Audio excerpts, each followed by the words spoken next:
नमस्कार। आज की हमारी चर्चा का विषय है मोक्ष। हमारे सभी आध्यात्मिक ग्रंथ, भारतीय दर्शन, भारतीय धार्मिक परंपरा, इसमें मोक्ष को सबसे महत्वपूर्ण स्थान दिया गया है और वास्तव में मनुष्य के जीवन का लक्ष्य ही मोक्ष है। मनुष्य ने जन्म ही इसी के लिए लिया है।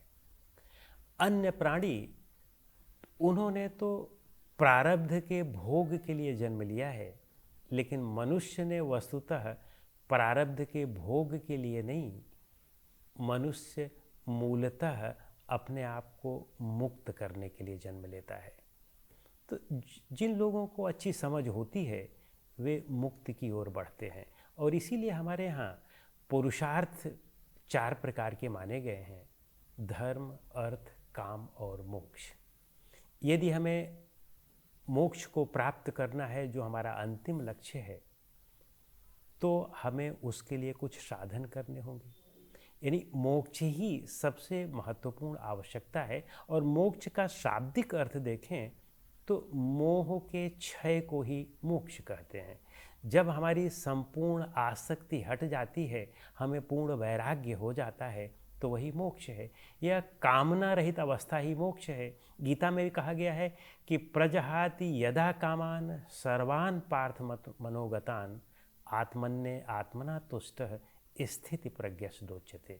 वह स्थिति प्रज्ञ जो है वह मोक्ष का ही लक्षण है। वे कहते हैं कि जब मन में उठने वाली संपूर्ण कामनाओं का परिहार हो जाता है, जब उनको त्याग दिया जाता है, तो कहते हैं कि मनुष्य अपने आप में ही संतुष्ट रहने लगता है, अपने स्वरूप में पहुँच जाता है। बस यही स्थिति प्रज्ञ है। और इसी तरह से न्याय दर्शन में भी कहा गया है कि स्वप्न रहित नींद के समान दुखों की सर्वथा मुक्त अवस्था को मोक्ष कहते हैं।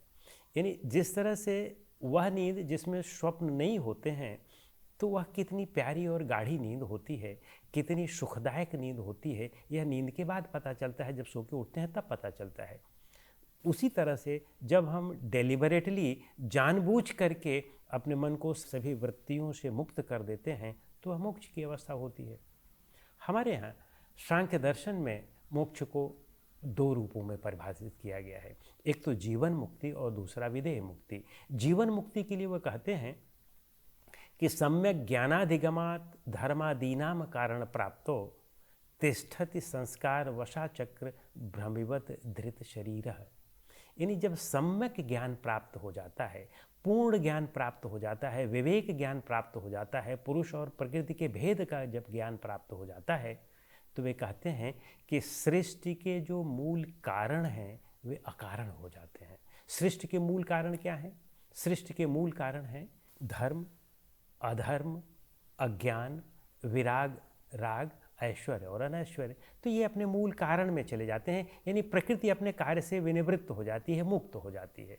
जब वह मुक्त हो जाती है, तब पुराने संस्कारों के कारण, या जीवन मुक्त की अवस्था बता रहे हैं, तब पुराने संस्कारों के कारण शरीर तो चलता रहता है। सम्यक ज्ञान प्राप्त होने के बाद भी शरीर कुछ दिन तक आपका जीवित रह सकता है। शरीर तो आपका चलता रह सकता है, लेकिन आप अंदर से मुक्त हो गए रहते हैं। पुरुष जो है प्रकृति से अपने आप को पूरी तरह से मुक्त कर लिए होता है, लेकिन शरीर चलता रहता है। अब आप ये कहेंगे पुरुष जब प्रकृति से मुक्त हो गया तो शरीर क्यों चल रहा है, शरीर को भी छूट देना चाहिए।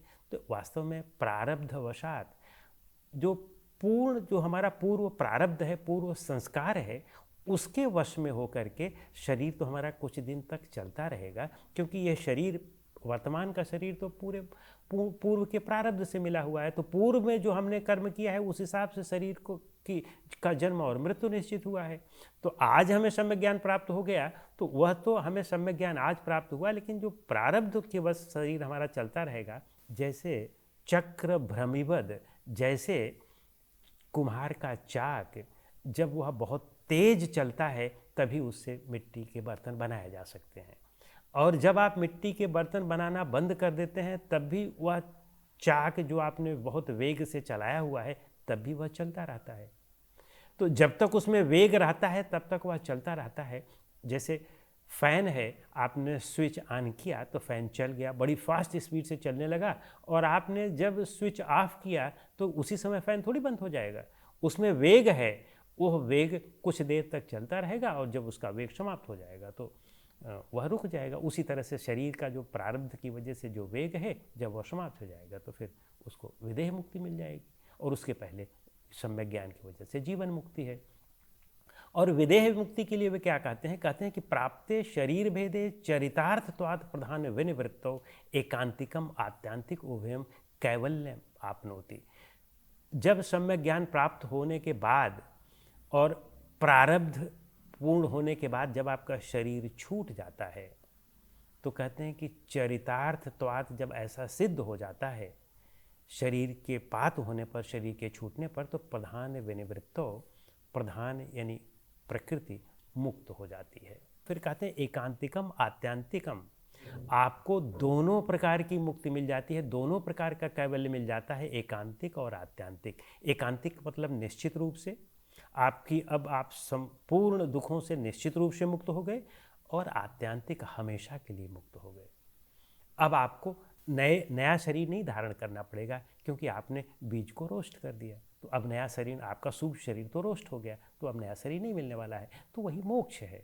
हमारा योग दर्शन भी कहता है कि पुरुषार्थ शून्य नाम गुणा नाम प्रति प्रसवा। जब पुरुषार्थ शून्य हो गया, जब आपको मोक्ष मिल गया, तो उसके ऊपर तो अब कुछ जाने का लक्ष्य ही नहीं, उसके ऊपर कुछ है ही नहीं है। पुरुषार्थ, सबसे बड़ा पुरुषार्थ मोक्ष है, कैवल्य है। जब वह मिल गया तब पुरुषार्थ शून्य नाम, तो अब कोई पुरुषार्थ नहीं रह गया, तो गुण प्रतिप्रसव हो जाते हैं, यानी गुण अब अपने कार्य से विरत हो जाते हैं, प्रकृति अपने कार्य से विरत हो जाती है। फिर कहते हैं कि कैवल्यम, यही कैवल्य है। पुरुषार्थ गुण नाम प्रतिप्रसव कैवल्यम। फिर कहते हैं स्वरूप प्रतिष्ठा व चित्त शक्ति रीति ही, या जब आप अपने स्वरूप में प्रतिष्ठित हो जाते हैं, अपने चित्त शक्ति, जो चेतन शक्ति अपने स्वरूप में प्रतिष्ठित हो गई, जब वह प्रकृति से हट गई तो अपने स्वरूप में प्रतिष्ठित हो गई, और यह भी एक कैवल्य है।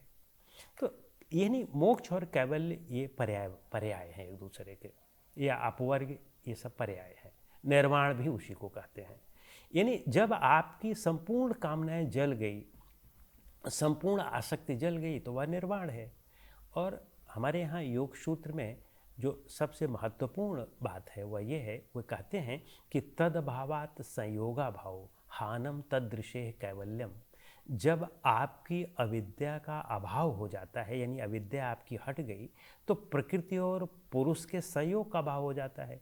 क्योंकि पहले वे कह चुके हैं कि दृष्ट दृश्यो संयोगो हे हेतु, दृष्टा और दृश्य का संयोग यानी प्रकृति और पुरुष का संयोग ही हे हेतु है, दुख का कारण है। जब उसका संयोग दुख का कारण है, तो स्वाभाविक रूप से उसका वियोग ही सुख का कारण होगा। तो उसका वियोग कैसे करेंगे? अविद्या जब हटा देंगे तो उसका वियोग हो जाएगा, और जब उसका वियोग हुआ तो वही कह रहे हैं कि हानम, यह संपूर्ण दुखों से मुक्ति है, और फिर कहते हैं कि यही कैवल्य है। तो इस तरह से विदेह मुक्ति और जीवन मुक्ति, इन दोनों के विषय में हमने आपको बताने का प्रयास किया। नमस्कार।